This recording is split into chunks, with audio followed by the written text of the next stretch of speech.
The air in the basement was a constant, low hum of cold.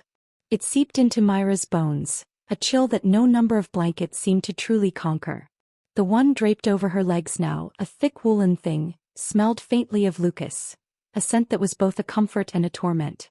Spiced, expensive, like the kind of men's cologne advertised in glossy magazines she hadn't seen in what felt like a lifetime. It was a scent that spoke of a world upstairs, a world of choices and freedom, that was utterly alien to her now. She sat on the thin mattress directly on the concrete floor, her back against the rough, unforgiving wall. Her fingers traced the grooves in the floor, following the lines left by the concrete pour, counting them. It was a ritual, a quiet, obsessive act that anchored her in the endless flow of time down here. 1, 2, 3. She didn't count the individual grooves, but the larger sections they divided. 16 sections, each representing something lost, something endured. 1 year, 7 months, 16 days. She knew the exact date he had brought her here, a date etched into her memory with a precision born of trauma. He let her keep a calendar, a small, cheap thing with kittens on it that felt grotesquely out of place in this sterile gray space. A kindness, he called it. A way to keep her tethered to reality, he'd said, his voice soft, reasonable. But Mira knew it was another form of control. It wasn't about keeping her tethered to reality. It was about keeping her tethered to his reality, the one where he dictated the passage of time and her place within it. The calendar was a constant, mocking reminder of the life she wasn't living, the days slipping away, marked off with a neat black X by her own hand. Her routine was the scaffolding of her existence. It was a fragile structure, but without it she feared she would simply dissolve. She woke when the single bare bulb overhead flickered on, ate the bland, portioned meals he provided, read the books he selected, carefully curated, she suspected, to reinforce certain ideas about dependence and safety, and waited. Waited for the sound of the heavy bolt sliding back, for the creak of the door opening, for Lucas. Tonight the ritual was tea. 2 sugars, no milk. Just how he liked it. She measured the water into the small electric kettle he'd provided, her movements precise, automatic. The kettle hummed, a tiny domestic sound that felt alien in the echoing space. She watched the water bubble, mesmerized by the simple act of transformation, a stark contrast to the stagnation of her own life. The tea bag went into the mug, a chipped ceramic one, the only splash of color in the room, a faded blue. 2 spoonfuls of sugar, level, not heaped. She stirred it slowly, watching the crystals dissolve, disappearing into the dark liquid. He liked it hot. Not scalding, but hot enough to require slow, deliberate sips. It was another small control. He would watch her drink it, his eyes following the movement of her hands, her lips. Sometimes he would comment on how she held the mug or the way she blew on the tea to cool it. Small observations delivered in that same soft, reasonable tone that felt like tiny invasions. The sound of the bolt was the signal. Her heart gave a familiar, unwelcome lurch. Not fear, not exactly. More like a bracing, a preparation. She straightened her back, smoothed down her worn sweatpants. She had learned early on that presenting a calm, compliant exterior was the safest approach. Any hint of defiance, any flicker of the fight that still stubbornly lived deep inside her, was met with that quiet, dangerous disapproval that chilled her more than the basement air. The door opened, revealing Lucas in the dim light of the hallway. He was, as always, impeccably dressed, tonight, a soft gray sweater, the kind that looked expensive even in the poor light. His hair was neatly combed, his face clean-shaven. He looked utterly normal, utterly respectable. It was a disconnect that never ceased to disorient her. This man who held her captive in a basement looked like someone you might pass on the street, someone who would hold a door for you, someone who had a life filled with mundane, everyday things like grocery shopping and traffic jams. He stepped inside, the door closing behind him with a soft click that was swallowed by the silence. He didn't look directly at her at first. His eyes scanned the room, a quick, assessing gaze that missed nothing. Was the blanket folded neatly? Was the mug clean? Had she left anything out of place? "Mira," he said, his voice a low murmur that seemed to fill the small space. It wasn't a question, just an acknowledgement of her presence. "Lucas," she replied, her voice quiet, carefully neutral. He finally looked at her, a faint, almost imperceptible smile touching his lips. "Tea." "Yes," she said, gesturing to the mug on the floor beside her. "Just how you like it." He knelt down, a fluid, unhurried movement picking up the mug. His fingers brushed hers for a fleeting second, and she felt that familiar, confusing jolt. It wasn't attraction, not anymore. It was the lingering echo of a time when she had desperately sought his approval, when his touch had felt like a lifeline in the crushing loneliness. He took a slow sip of the tea, his eyes still on hers. Perfect as always. A small, tight knot in her chest loosened slightly. He was pleased. The immediate tension eased. This was the normal she had constructed, the fragile peace built on compliance and anticipating his needs. He settled back against the wall opposite her, cradling the mug in his hands. The silence stretched, not uncomfortable but heavy with unspoken things. He never rushed these moments. He let the silence hang, forcing her to feel the weight of it, the weight of his presence. "Did you read the book I gave you?" he asked eventually. It was a collection of essays on codependency. "Yes," she said. "It was interesting." He tilted his head slightly, that familiar gesture that always made her feel like she was being dissected under a microscope. "Interesting? How so?" She chose her words carefully. "It made me think about how people rely on each other. How sometimes that reliance can become unhealthy." He smiled, a genuine smile this time, the kind that could almost make you forget where you were. "Precisely, Mira. You're understanding. Some people, they cling to others because they're afraid of being alone. They don't have the inner strength to stand on their own." He paused, taking another sip of tea. "You're not like that, are you? You're strong. You understand the importance of connection. Of having someone who truly sees you." He was weaving his narrative again, the familiar threads of manipulation. He wasn't talking about connection, he was talking about ownership. He wasn't seeing her, he was seeing a reflection of his own needs.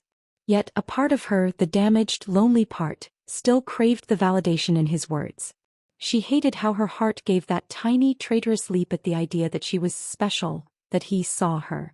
It was a twisted, distorted echo of a fundamental human need, to be seen, to be valued. And in this barren space, his twisted version was all she had. "Yes," she said, her voice barely a whisper. "Connection is important." He nodded, satisfied. "And you have that here, don't you? You have safety. You have someone who cares for you, who looks after you." He was talking about the rare nights he took her upstairs. They weren't nights of freedom, not in any real sense. They were performances. He would brush her hair, his touch surprisingly gentle, almost tender. He would talk to her about his day, about his work as a psychologist, about the fragile minds of his patients. He would tell her she was beautiful, intelligent, special. He would tell her how lucky she was to have him, how he was protecting her from a world that would only hurt her. These nights were a confusing blend of fear and a strange, unsettling intimacy. She knew they were part of his control, a way to blur the lines between captor and caregiver, to make her question her own reality. But after weeks, sometimes months, in the silence of the basement, the sound of his voice, the feel of his fingers in her hair, the illusion of being seen was a powerful, addictive drug. She hated herself for the tiny spark of warmth it ignited, for the way it made the cold of the basement feel a little less absolute. He finished his tea, placing the mug back on the floor. The ritual was nearing its end. The conversation would wind down, he would stand, and then came the moment she dreaded and, perversely, sometimes longed for: his departure. He stood up, stretching slightly. "I have work to do upstairs. Early day tomorrow." "Okay," she said, her voice flat. He looked down at her, his expression unreadable. "You'll be fine down here. You're safe." He always said that. "You're safe." The words were meant to soothe, but they felt like a brand. Safe from what? From the world. Or safe for him? He turned and walked towards the door. The sound of his footsteps on the concrete was the only noise. He reached the door, his hand on the heavy metal bolt. He paused, then looked back at her. "Good night, Mira. Good night, Lucas." The bolt slid home with a loud, final clank. The door clicked shut. The sound echoed in the sudden silence. And then the familiar heavy weight of isolation settled back over her. She exhaled slowly, a long, shaky breath she hadn't realized she'd been holding. He was gone. The immediate performance was over. She was alone again. But the smell of his cologne lingered on the blanket. The words "you're special" echoed in the quiet air. And her heart, that traitorous organ, was still beating a little faster than normal. She traced the grooves in the concrete again, the cold seeping deeper now that his presence was gone. 16 sections. 1 year, 7 months, 16 days. And the calendar on the wall waited for another X. The cage was cold, but sometimes terrifyingly it felt like home. The calendar hung on the concrete wall, held in place by a single strip of gray duct tape. It was a small, square calendar, the kind you'd pick up at a pharmacy or a discount store. Each month featured a different photograph of a fluffy kitten, caught in various poses of playful innocence or sleepy contentment. February had a ginger tabby tangled in a ball of yarn. March, a tiny black kitten peering out of a flower pot. April, 2 Siamese kittens batting at a feather. It was a jarringly sweet, almost saccharine image against the stark, brutal reality of the basement. Mira sometimes wondered if Lucas had chosen it deliberately, another subtle layer of psychological manipulation. A constant visual contrast between the softness and freedom of the outside world and the hard, confined edges of her existence. She kept a pen tucked behind the calendar, a cheap ballpoint with a cracked plastic casing. Every morning after the light came on and before Lucas arrived, she performed the ritual of marking the day. Today was no different. She rose from the mattress, the cold concrete pressing against her bare feet through the thin soles of her slippers. She walked the few steps to the wall, her movements quiet, practiced. The current month showed a fluffy white kitten asleep in a sunbeam. The irony was a bitter taste in her mouth. Sunbeams were a distant memory, a concept that felt as abstract as the surface of the moon. Her sunbeam was the harsh glare of the bare bulb overhead, casting long distorted shadows that danced with the dust motes in the still air. She picked up the pen, its plastic cool against her fingers. Her eyes scanned the grid of days, landing on the current date. It was a number she had come to both dread and depend on. Each marked day was a day survived, a small victory against the crushing weight of time. But each marked day was also a day lost, a day further away from the life she had before, a day deeper into the life she had now. Her hand hovered over the square. As she prepared to make the familiar X, a wave of dizziness washed over her. The concrete floor seemed to tilt, the kitten on the calendar blurred. The air grew thick, heavy, carrying the phantom scent of exhaust fumes and damp pavement. She was standing under the flickering yellow light of a street lamp. Rain slicked the sidewalk, reflecting the neon glow of a distant sign. The air was cold, biting at her exposed skin.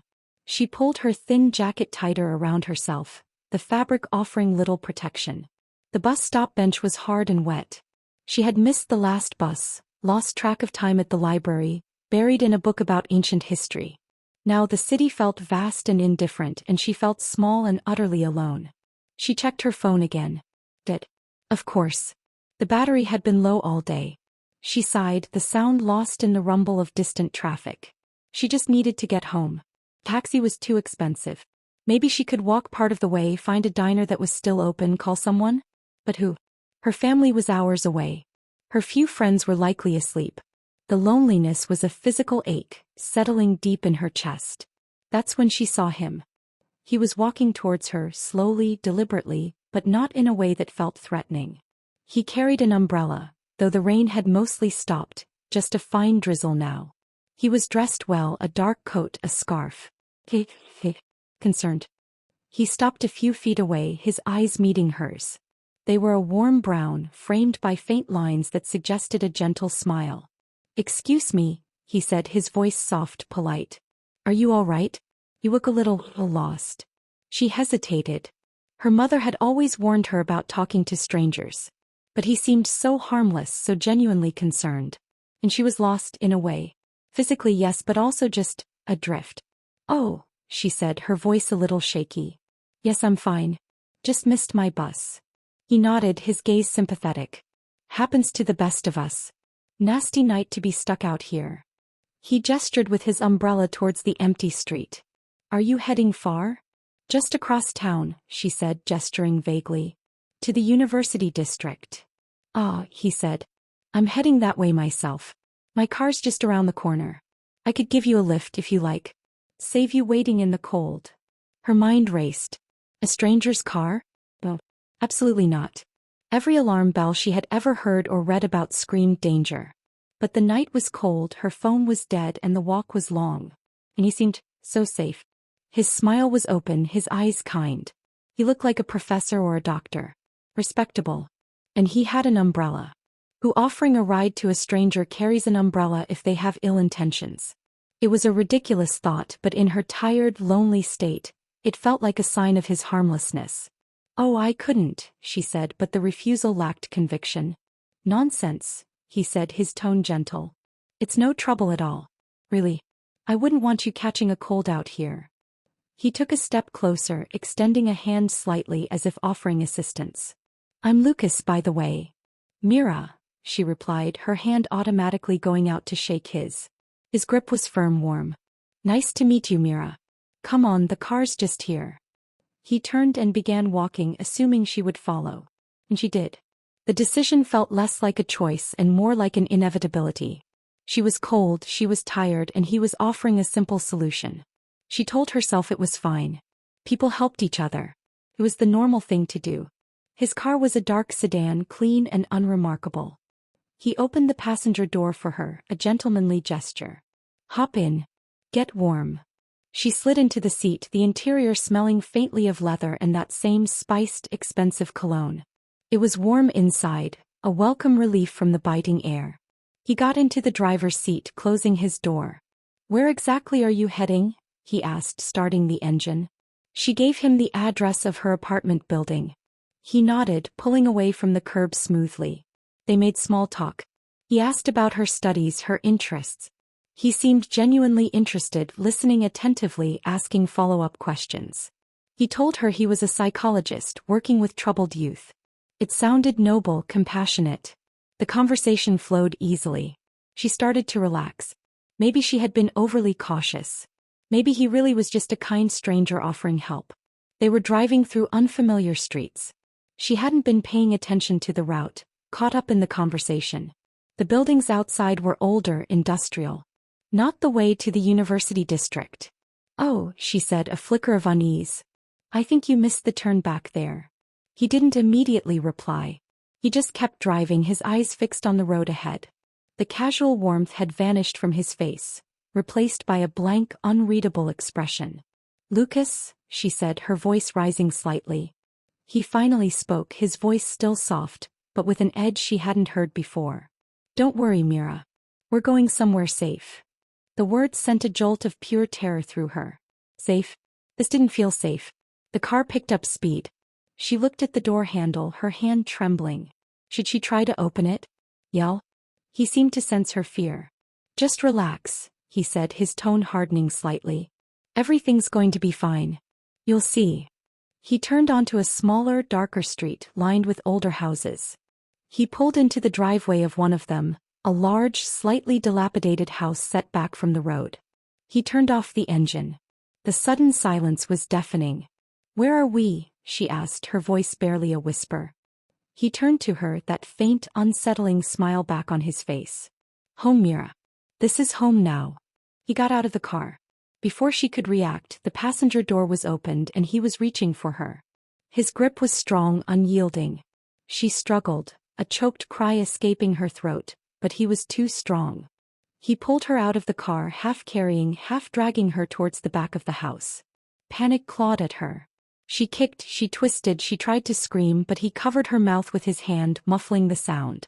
"Shoo," he murmured in her ear, his breath warm against her skin, a horrifying contrast to the cold fear gripping her. "Don't make this difficult." He fumbled with a key at a back door. It opened into a dark hallway that smelled of damp earth and something stale. He dragged her down a short flight of stairs. The air grew colder, heavier. And then she saw it, the concrete floor, the bare walls. The basement. He released her and she stumbled, falling onto the cold floor. She scrambled back, pressing herself against the wall, her eyes wide with terror. He stood over her, his chest rising and falling slightly. The kind stranger from the bus stop was gone. In his place was this man, his face now hard, his eyes cold and assessing. "Welcome, Mira," he said, his voice devoid of the earlier warmth. "This is where you'll be staying." He turned and walked back up the stairs. She heard the door close, the heavy bolt slide into place. The sound was deafening in the sudden silence. And she was alone. Trapped. The memory slammed back into the present. leaving Mira trembling, her hand still poised over the calendar. The kitten on the wall seemed to mock her with its carefree sleep. She blinked, forcing the image of the basement door closing out of her mind. 1 year, 7 months, 16 days. Each X on the calendar was a scar, a record of the time stolen from her. She looked at the current date, the empty square waiting for its mark. It felt like a small death, acknowledging another day lived in this perpetual twilight. With a steadying breath, she lowered the pen and drew a firm black X through the date. The ink was dark against the paper, stark and final. Another day gone. Another day survived. She stepped back from the calendar, her eyes scanning the rows of marked squares. So many X's. So much time. It was a visual representation of her captivity, a grid of lost days. But as she looked closer, she noticed something else. The squares weren't just filled with black crosses. Around some of the X's, faint, almost invisible lines had been etched into the paper with the tip of the pen. Tiny symbols, tiny words, scribbled in moments of desperate secrecy. A line of poetry she remembered. The name of a friend. A single, defiant word. Free. The calendar wasn't just a record of her imprisonment. It was also a testament to her endurance. Each X was a day she had lived through, a day he hadn't broken her completely. And the faint, secret marks were proof that even in the deepest darkness, a part of her was still fighting, still remembering, still dreaming of a world beyond the concrete walls and the mocking gaze of a calendar kitten. She ran a fingertip lightly over the surface of the paper, feeling the raised texture of the hidden marks. They were her secret language, her silent rebellion. And they were a promise. A promise that one day the X's would stop and the days would be hers again. The basement had its own rhythm. A slow, monotonous pulse that mirrored the stagnant flow of Myra's days. The hum of the old refrigerator upstairs, a faint, almost imperceptible vibration through the concrete floor, was the closest thing she had to a connection with the world above. Sometimes she could hear the distant rumble of traffic, a sound that felt impossibly far away, like thunder from another planet. But mostly there was just the silence, broken only by her own quiet movements or the sound of Lucas's arrival. Today, however, there was a new element in the symphony of her captivity: the television. It sat on a small rickety table Lucas had brought down a few weeks ago, a bulky, outdated model with a scratched screen. He had presented it as another kindness, something to alleviate her boredom. But Mira knew better. It was another window he controlled, another carefully curated stream of information designed to shape her perception of the world and of him. He mostly put on documentaries about nature or history, things he deemed educational and harmless. News was rare, and when it was on, it was usually some bland national story devoid of local relevance. She was sitting on her mattress trying to lose herself in one of the books he'd provided, a dense biography of a long-dead historical figure, when she heard the click of the remote from the chair Lucas sometimes sat in across the room. He had been upstairs taking a call and had just come back down. The screen flickered to life, displaying a local news channel. Mira didn't pay much attention at first. The anchor's voice was a low drone, discussing city council meetings or upcoming weather. She returned to her book, her eyes scanning the page, though the words didn't fully register. Her mind was a constant low thrum of anxiety and weary resignation. Then a picture flashed onto the screen, replacing the anchor's face. It was a photograph, slightly grainy, of a young woman. Her hair was brown, falling in soft waves around her face. She had kind eyes, a scattering of freckles across her nose and a hesitant smile. Below the picture, text scrolled across the bottom of the screen: "Missing person, Sarah Jenkins, age 22. Mira froze. The book slipped from her fingers, hitting the concrete floor with a soft thud that sounded deafening in the quiet room. Sarah Jenkins. Age 22. Brown hair. Like hers. A cold dread began to coil in her stomach. She stared at the photograph, a strange sense of recognition washing over her, even though she had never seen this woman before. It was the recognition of a shared fate, a chilling echo of her own disappearance. The news anchor's voice, which had been a background noise moments before, now cut through the silence with sharp, terrifying clarity. Last seen leaving her apartment building 3 days ago.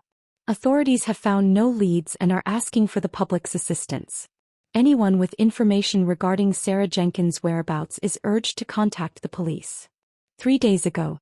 Myra's mind flashed back to the calendar, to the neat rows of X's. 1 year, 7 months, 16 days. So much time had passed since her own face had likely been on a screen like that. A fleeting image of a missing person. Her gaze flickered from the television screen to Lucas. He was sitting in the chair, his back to her, but she could see him in her peripheral vision. He wasn't looking at the screen. He was looking down at his hands, which were clasped loosely in his lap. His face was unreadable, his expression carefully neutral. The news report continued, giving a brief description of Sarah Jenkins' height, weight, what she was wearing when she was last seen. Details that felt both utterly specific and tragically generic. Another life, reduced to a few lines of text and a photograph. Myra's heart hammered against her ribs.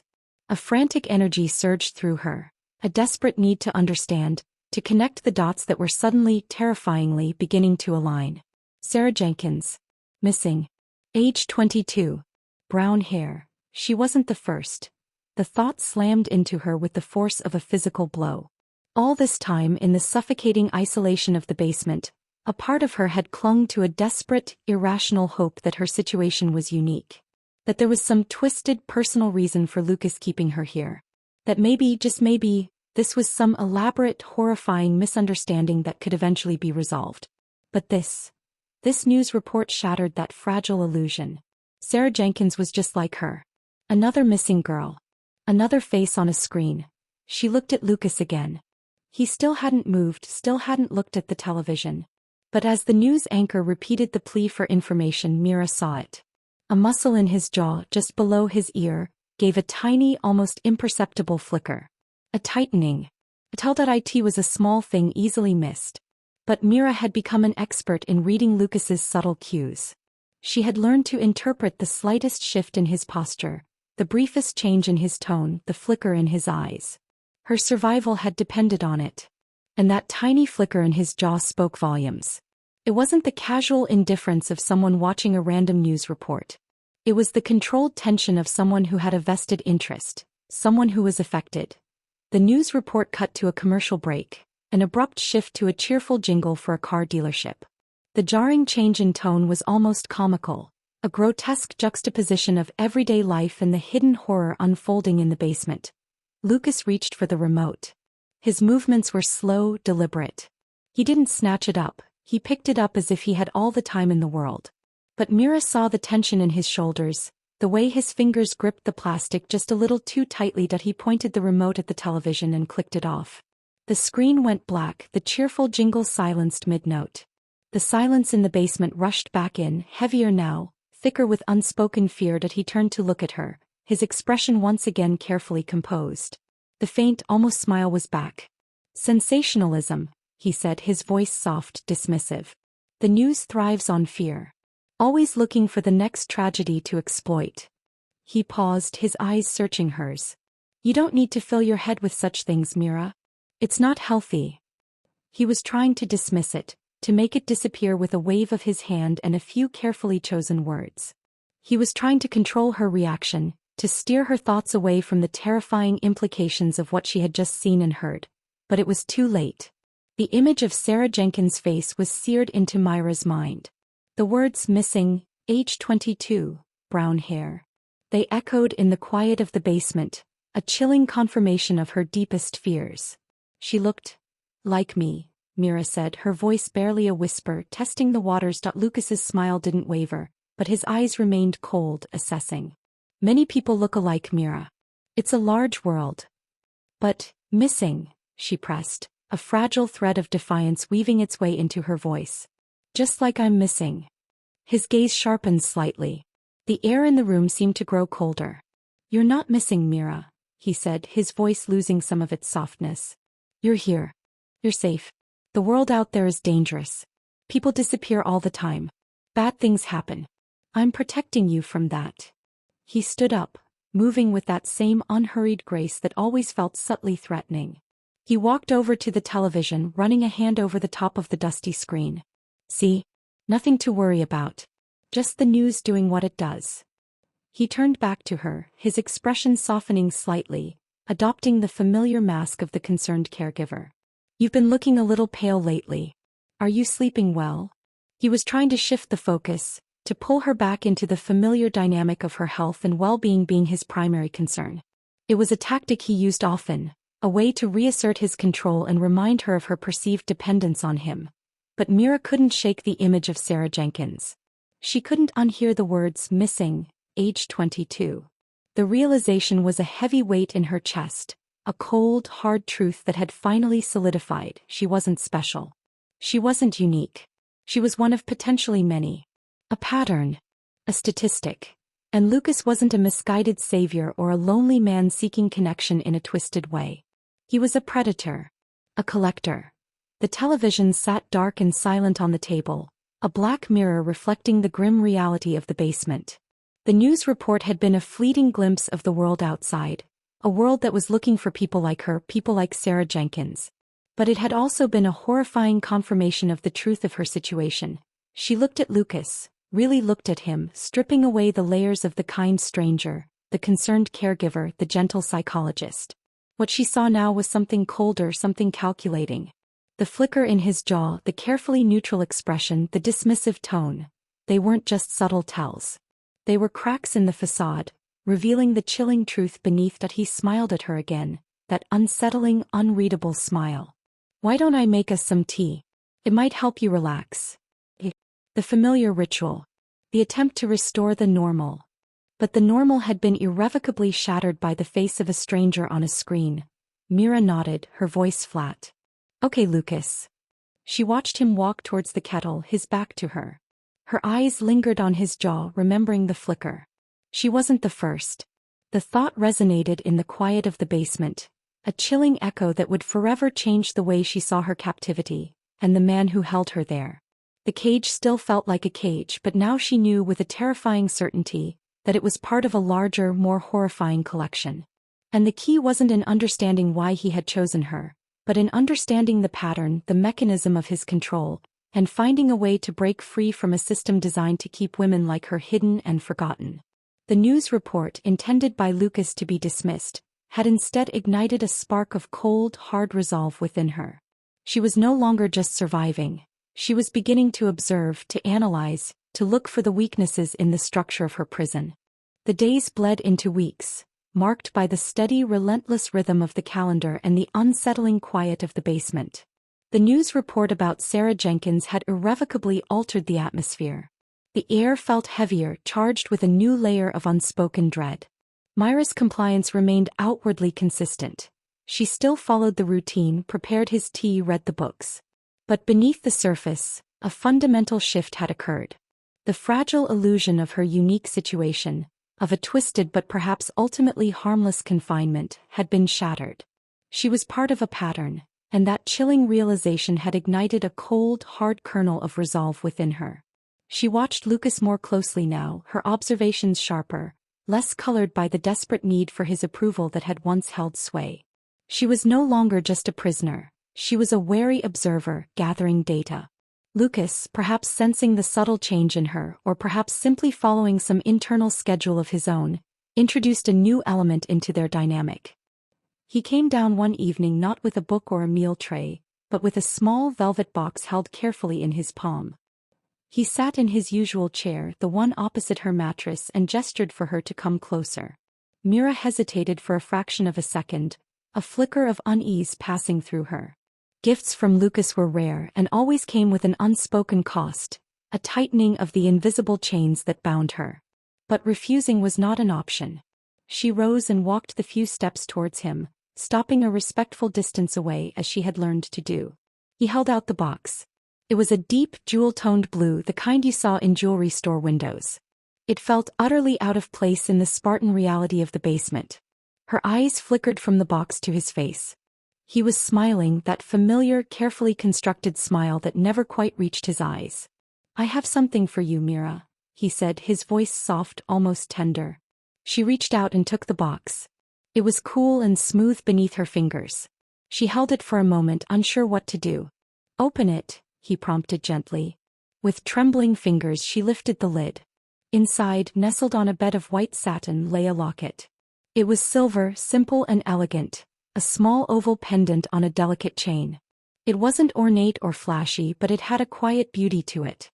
Her breath hitched slightly. A locket. A piece of jewelry. It felt like something from another life, a life where such things were given and received with joy, not with this heavy sense of foreboding. It's beautiful, she managed to say, the word feeling foreign on her tongue. I thought you'd like it, he said, his smile widening slightly. It reminded me of you. Quiet, understated beauty. He reached into the box and picked up the locket, letting the chain dangle. Turn it over. She did. On the back, a single intricate initial was engraved. An L. Lucas. Of course. Open it, he said again. She pressed the small clasp on the side and the locket sprang open. Inside on one side was a tiny, perfectly cut photograph. It was a picture of Lucas. His face, smiling, looking directly at the camera. It was the same smile he wore now, the one that didn't quite reach his eyes. Her stomach clenched. A locket with his picture inside. It wasn't a gift. It was a declaration. A claim. So you'll always remember who loves you, he murmured, his voice dropping to a low, intimate tone. He reached out and took the locket from her hand. Let me put it on for you. He stood up and stepped behind her. Mira stiffened, a wave of revulsion washing over her. The thought of him putting the locket around her neck, of wearing his image against her skin, made her feel physically ill. But she couldn't pull away. She stood still, rigid, as he fumbled with the small clasp of the chain at the back of her neck. His fingers brushed against her skin, sending a shiver down her spine that had nothing to do with cold. The metal of the locket was cool against her collarbone. It felt heavy, like a physical weight pressing down on her, a tangible representation of her captivity. He stepped back, turning her gently by the shoulders to face him. He adjusted the locket so it lay flat against her sweater. His gaze was intense, searching her face for a reaction. There, he said, his voice filled with a forced warmth. Now you'll always have a piece of me with you. A reminder that you're not alone. That you are cared for. He reached out and gently touched the locket, his fingers lingering on the silver surface. It suits you. Mira forced a smile, a brittle, fragile thing. Thank you, Lucas. You're welcome, Mira, he said, his smile softening. You deserve nice things. You deserve to be cherished. He was speaking the language of affection, but the words felt hollow, twisted. Cherished? Was that what this was? Being kept in a basement, controlled, isolated? His version of cherishing was a perversion of the word. He continued to talk, explaining how he had picked out the locket, how he had found the perfect picture. He spoke of it as if it were a romantic gesture, a symbol of a deep and meaningful connection. And as he spoke, a part of Mira, the part that was still wounded and vulnerable, felt a flicker of something unsettlingly close to gratitude. It was a horrifying thought, a testament to the insidious nature of his manipulation. He was offering her a twisted form of validation, a sense of being chosen, of being important to someone, even if that someone was her captor. He finally returned to his chair, leaving her standing there with the locket heavy around her neck. She looked down at it, the silver glinting in the dim light. It felt like a brand, a mark of ownership. She reached up and touched it, her fingers tracing the outline of the oval. Inside, his face smiled back at her, a frozen, unchanging image of his control. Later that night, after Lucas had gone upstairs and the bolt had clanked shut, Mira lay on her mattress, the locket still around her neck. It felt cold against her skin, a constant, unwelcome presence. She couldn't bring herself to take it off. It felt like doing so would be another act of defiance, one she wasn't ready for yet. She lay in the dark, listening to the familiar sounds of the basement, the distant hum of the refrigerator, the silence. Her mind replayed the scene with the locket, Lucas's words, his touch. She thought about the picture inside his smiling face. And then a different thought surfaced. A memory from the news report. Sarah Jenkins. Missing. Age 22. Brown hair. The locket. A chilling possibility began to form in her mind. She sat up, her heart pounding. She reached for the locket, her fingers fumbling with the clasp. She managed to open it, the tiny hinge creaking softly in the silence. She held it open, looking at Lucas's picture on one side. The other side was empty. But as her eyes adjusted to the dim light, she saw something. A faint residue. Something caught in the tiny groove around the edge of the picture compartment. With trembling fingers, she used her fingernail to carefully pry at the edge of the photograph. It was glued in place, but she managed to lift it slightly. And there, tucked beneath the picture, was something small and dark. She carefully removed the photograph. In the space beneath, nestled in the shallow cavity, was a single strand of hair. It was dark brown. Not hers. A wave of nausea washed over her. Her breath hitched in her throat. The hair felt impossibly light and yet carried the weight of unimaginable horror. It was a trophy. A macabre souvenir. Proof. The locket wasn't just a symbol of his ownership of her. It was a symbol of his ownership of others. Of the women who had come before her. Sarah Jenkins. And the ones before Sarah. She stared at the strand of hair, her mind reeling. The locket, the gift, the symbol of his twisted love. It was all a lie. A performance. This was the truth. This single strand of hair was the horrifying reality of his actions. She looked at Lucas's picture again, his smiling face now appearing grotesque, monstrous. So you'll always remember who loves you. The words echoed in her mind, dripping with a new, terrifying meaning. He didn't love them. He collected them. She carefully placed the strand of hair back in the locket beneath the picture. She closed the locket, the click echoing in the silent basement. It felt heavier now, a burden of terrible knowledge. She lay back down, the locket pressing against her skin. The cold metal felt like a brand, but now it was a brand of awareness, not just ownership. She was not alone in this. There were others. And this locket, this twisted gift, was a link to them, a horrifying piece of evidence. The fear was still there, a cold knot in her stomach. But beneath it, a new emotion was stirring. A fierce, protective instinct. Not just for herself, but for the ghost of the woman whose hair lay hidden in the locket.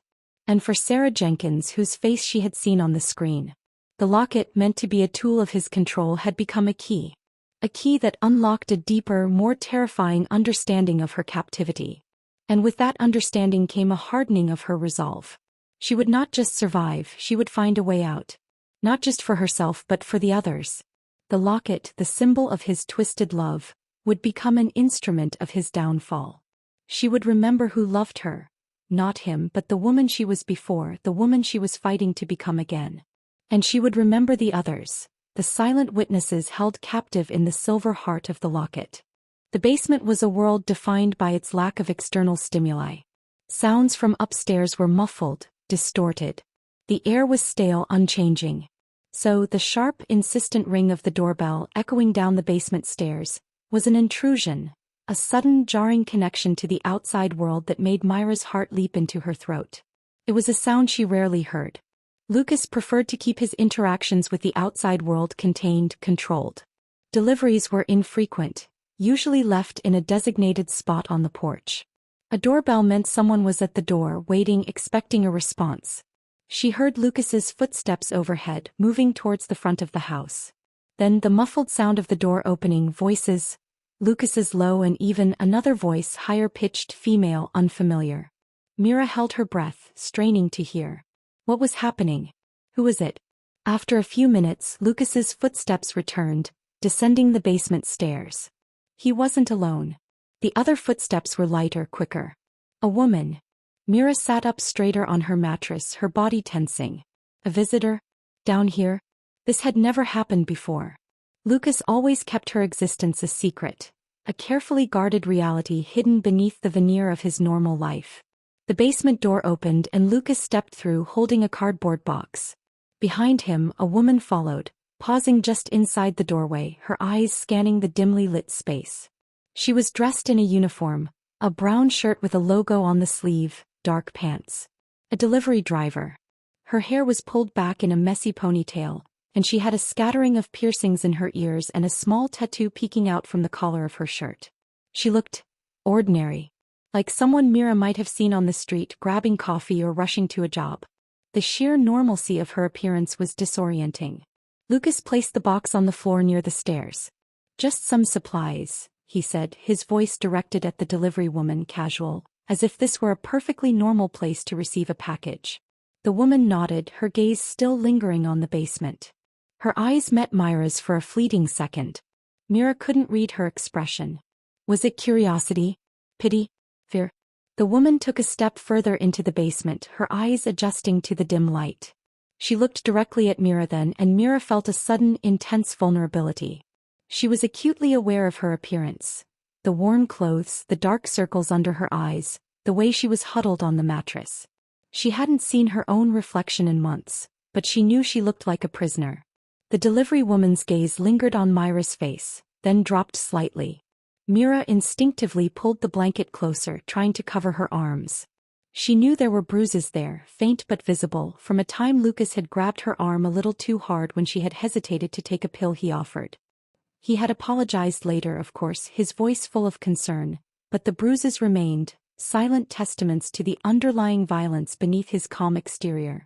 The woman's eyes widened almost imperceptibly. Her expression shifted. The casual indifference was gone, replaced by something that looked like concern. She took another step closer, her voice dropping slightly, becoming more hushed. "You okay, Han?" she asked. The simple question landed like a shockwave in the quiet basement. "Hey, Han?" It was a question from the outside world, a question that acknowledged her presence, her potential distress. It was a lifeline, tossed unexpectedly into the abyss of her captivity. Myra's heart leaped, a frantic bird trapped in her chest. Hope, sharp and sudden, pierced through the layers of resignation she had built around herself. This woman, this stranger, saw her. He saw something was wrong. Her mind raced. Could she say something? Could she signal for help? Could she somehow convey the truth of her situation?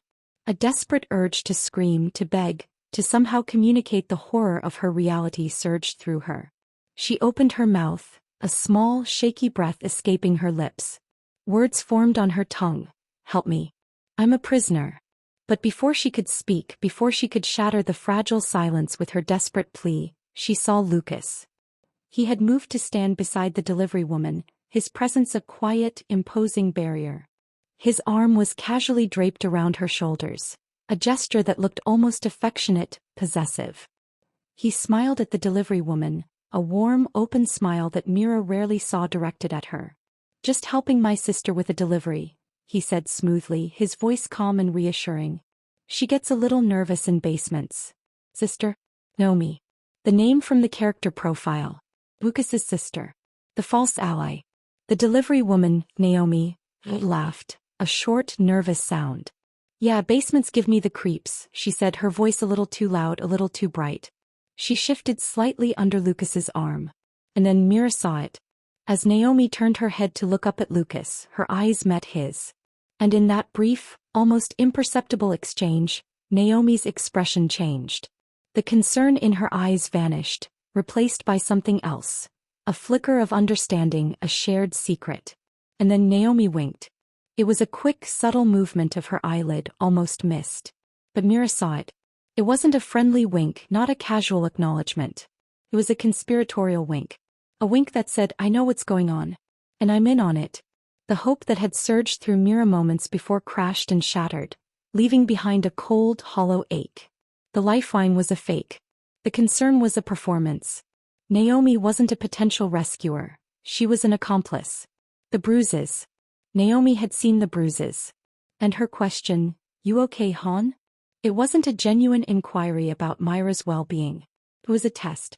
A way to gauge Myra's reaction, to see if she would break, if she would try to speak out in front of a potential witness. And Mira, frozen by the sudden appearance of hope and then the crushing weight of its loss, had remained silent. Naomi pulled away from Lucas slightly, her demeanor returning to that of a casual delivery driver. "All right, well, package delivered," she said, rubbing her hands together. "Getting back on the road." "Thanks, Naomi," Lucas said, his voice still warm. He walked with her towards the stairs. Naomi paused at the bottom of the stairs, looking back at Mira. Her expression was once again unreadable, but there was no concern now, no hint of the question she had just asked. It was a blank slate. "See ya," Naomi said, a casual farewell that felt like a mockery. "Bye," Mira managed to whisper, her voice thick with unshed tears. Naomi turned and went up the stairs, Lucas following close behind. Mira heard their footsteps recede, then the soft click of the basement door closing, the familiar thud of the bolt sliding home. She was alone again. But the silence was different now. It was filled with the echo of Naomi's voice, the memory of her wink, the crushing weight of betrayal.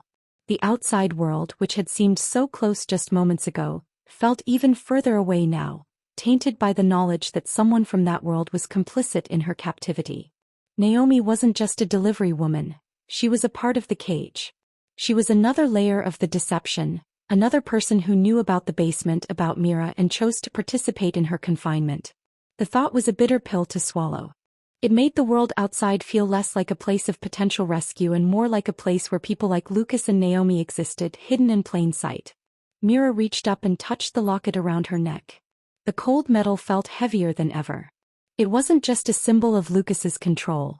It was a symbol of the network of deception that held her captive. Naomi was a part of that network. She had seen the bruises, asked the question, and then with a single wink had revealed her true allegiance. The brief flicker of hope had been extinguished, leaving behind a deeper, colder despair. But it had also added another piece to the puzzle. Naomi, Lucas's sister. An accomplice. The knowledge was a heavy burden, but it was also power. She knew something new, something Lucas might not realize she knew. Naomi's visit, intended perhaps as a way to reinforce Myra's isolation by showing her that even seemingly kind strangers were not to be trusted, had instead revealed a crucial connection, a weakness in Lucas's carefully constructed world. The false ally had, in her own twisted way, provided Mira with a new piece of the truth. And in this game of survival, truth, no matter how painful, was the only currency that mattered. The air in the basement felt thick with unspoken tension after Naomi's visit. The brief, false flicker of hope had left a residue of bitterness, and the knowledge of Naomi's complicity added another layer to the suffocating weight of Myra's reality. The locket, hidden beneath her sweater, felt like a cold, heavy secret against her skin, a constant reminder of the others and the horrifying truth of Lucas's collection. The news report, the locket, Naomi's wink, they had all converged to solidify a chilling understanding. Her captivity was not a random act of madness, but a calculated, repeatable pattern. This understanding, while terrifying, had also brought with it a strange kind of clarity. The desperate hope for rescue, the yearning for a return to the life she had lost, had been replaced by a colder, harder resolve. She was part of a pattern, then perhaps the pattern had weaknesses. If others had been here, perhaps there were traces, clues. And if Lucas saw her as just another object in his collection, then perhaps she could disrupt his carefully ordered world in ways he didn't anticipate. The kitchen upstairs was another stage in Lucas's carefully constructed play. It was a beautiful kitchen, modern appliances, granite countertops, large windows that looked out onto a manicured garden. Preparing meals here was a jarring experience, a brief immersion in a world of normalcy that felt both tantalizingly close and impossibly far away. Lucas allowed her access to the kitchen for specific periods, always supervising, always present. It was another form of control, a way to demonstrate his power by granting and withdrawing access to basic necessities and the illusion of domesticity. Tonight the task was dinner. Lucas had requested a specific dish, one he particularly enjoyed, a complex pasta with a rich, slow-cooked sauce. He had given her the ingredients laid out on the counter like offerings. Fresh pasta, imported tomatoes, expensive cuts of meat. He watched her as she began the preparations, his gaze calm and observant. Usually in the kitchen, Mira focused solely on the task at hand. She followed the recipe meticulously, her movements efficient and precise. It was a way to occupy her mind, to create something tangible and ordered in a life that was otherwise chaotic and controlled. She derived a quiet, almost perverse satisfaction from executing the recipe perfectly, from producing a meal that met Lucas's high standards. It was a small area where she could exert a form of competence, a tiny pocket of control in a world where she had none. But tonight was different. As she chopped onions, the sharp scent stinging her eyes, her mind wasn't on the recipe. It was on Sarah Jenkins, on the strand of hair in the locket, on Naomi's chilling wink. The resentment, the fear, the burgeoning anger. It all simmered beneath the surface of her forced calm. She measured the olive oil into the pan, her hands steady. She added the meat, listening to it sizzle. The familiar sounds and smells of cooking filled the kitchen, a stark contrast to the silence and stale air of the basement. Lucas was sitting at the kitchen island reading a newspaper. He seemed relaxed, at ease in his own home. The juxtaposition of his casual demeanor and the horrifying reality of her situation was almost unbearable. He was reading about the stock market, about politics, about the mundane concerns of the world while she, a missing person, stood a few feet away, cooking his dinner in his beautiful kitchen. As she stirred the sauce, adding the tomatoes, the thought solidified in her mind. A small act. A disruption. Something that was entirely within her power. She looked at the saucepan, the rich red sauce bubbling gently. It smelled fragrant, promising. It was almost perfect. And then, deliberately, she turned up the heat. Not drastically at first, just a little. She watched the bubbles intensify, the sauce thickening faster than it should.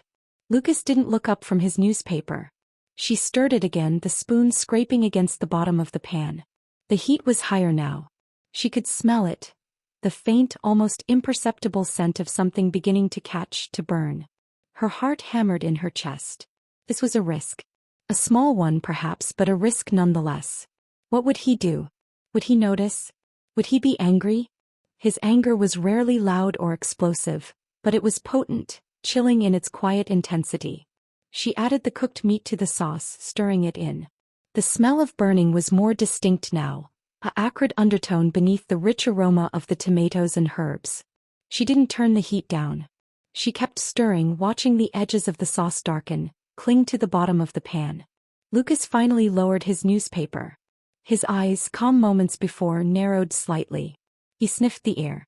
"Is something burning, Mira?" he asked, his voice still even but with that familiar, subtle edge of control.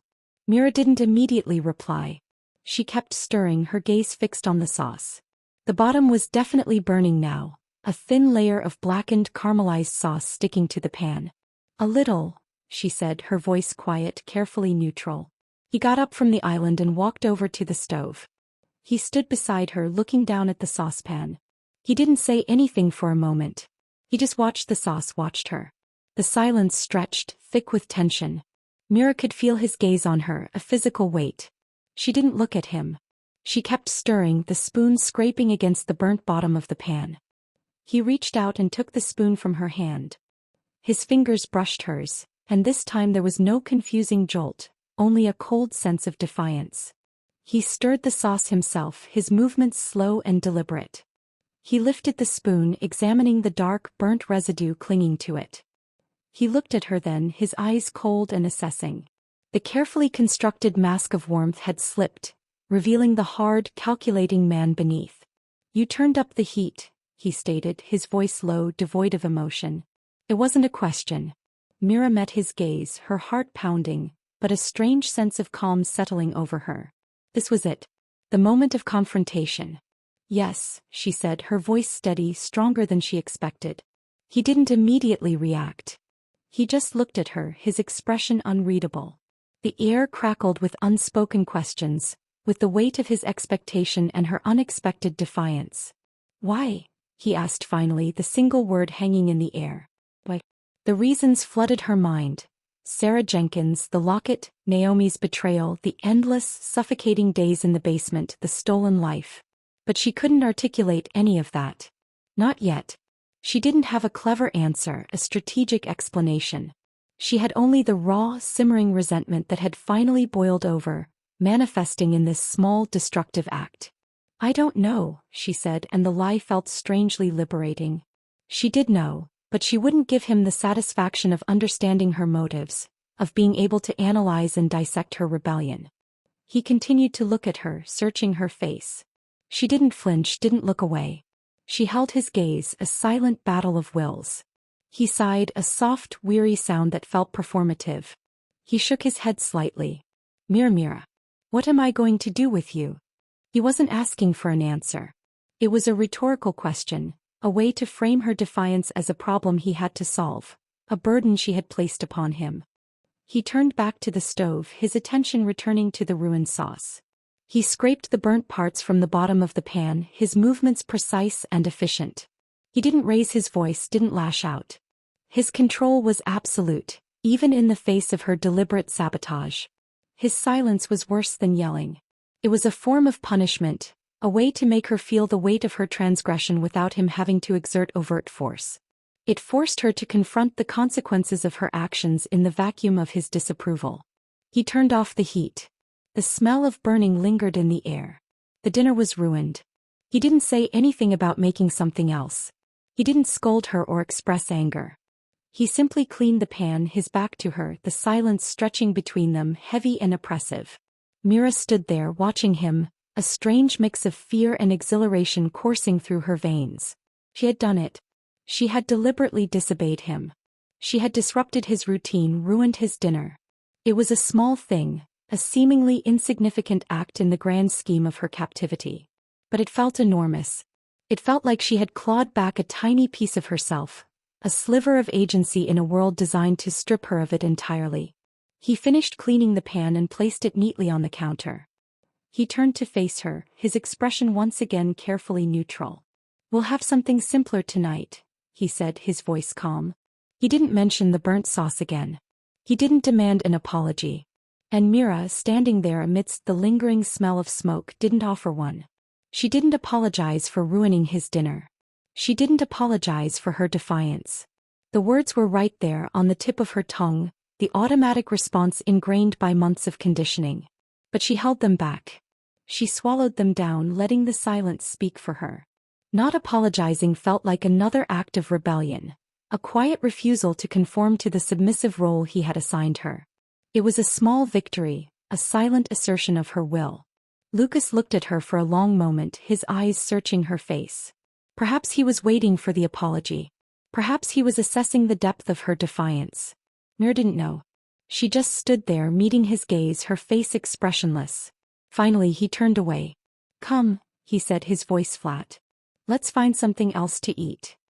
He walked out of the kitchen, leaving Mira standing alone in the lingering scent of burnt sauce. She didn't follow him immediately. She stayed there for a moment, breathing in the smell of her small act of rebellion. It wasn't the smell of freedom, not yet. But it was the smell of something breaking, something changing. She had burned the dinner. And she hadn't apologized. The fear was still there, a cold knot in her stomach. But it was now mixed with a spark of something new, something stronger. A sense of her own power, however small. She had pushed back and the world hadn't ended. Lucas hadn't exploded in rage. He had simply absorbed it. But she knew and he knew that something had shifted. The dynamic had changed. She walked out of the kitchen, leaving the burnt pan and the lingering smell behind. She didn't know what the consequences would be. But for the first time in a long time she felt a flicker of something other than despair. She felt a sense of quiet, determined purpose. The rebellion had begun, not with a bang but with the silent, defiant burning of a pot of sauce. And she would not apologize. "The truth waits in the dark," he fought back. "Now the secrets emerge. Part 2 is coming. Don't look away. The story continues soon."